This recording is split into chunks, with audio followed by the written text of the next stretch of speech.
10 মাস যাবত আমি এই প্রাইভেটে আসা যাওয়া করছি। এই প্রাইভেটটা আমার পরিবারের মতো হয়ে গেছে, আমার আত্মার সাথে জড়িয়ে গেছে, আমার পরিবারের সাথে বেড়ে উঠা। আর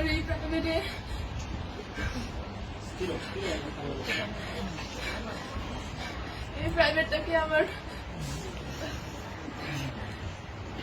পরিবারের চাইতে কোনো অংশে কম মনে হয়নি। এই প্রাইভেটের প্রত্যেকটা মানুষ আমার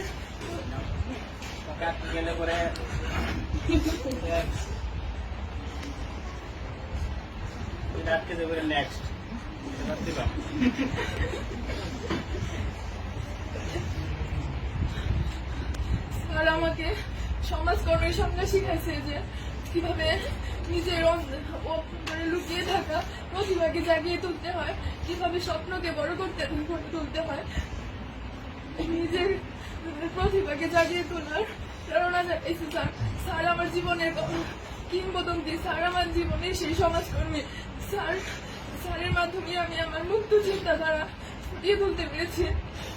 তাছাড়া স্যার আমি অনেক সময় অনেক বেয়াদবি করছি, যেগুলা হয়তো আমি বুঝতে পারি নাই, কিন্তু আপনার মেধায় ওইগুলা ঠিকই ধরা পড়ছে। আমার বন্ধু বান্ধবদের সাথে অনেকের সাথে অনেক খারাপ ব্যবহার করে ফেলছে অনেক সময়। সবাই তোমরা আমার দৃষ্টিতে দেখবা। তাছাড়া মাফিয়া তুলি যদি তোরা আমার জীবনে অনেক ফ্রেন্ড ছিল, কিন্তু তোদের মতো কেউ হবে না রে। প্রতিটা মুহূর্তে আমি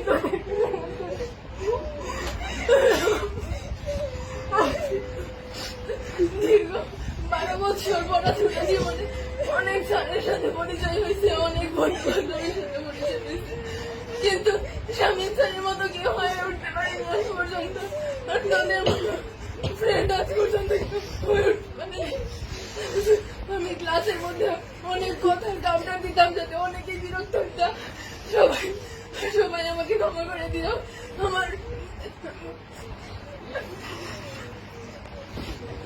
স্যার, আমি সবসময় আপনার থেকে সকল ধরনের সাপোর্ট পাই আসছি। স্যার, কোনো সময় আপনাকে শুধু স্যারের চোখে না, আপনাকে আমার বড় ভাইয়ের চোখে, একজন আদর্শ গাইডলাইনের চোখে দেখে আসছি। স্যার, ভবিষ্যতে আমি আপনার কাছে আদর্শ একজন শিক্ষার্থী হয়ে ফুটে উঠতে চাই। আমি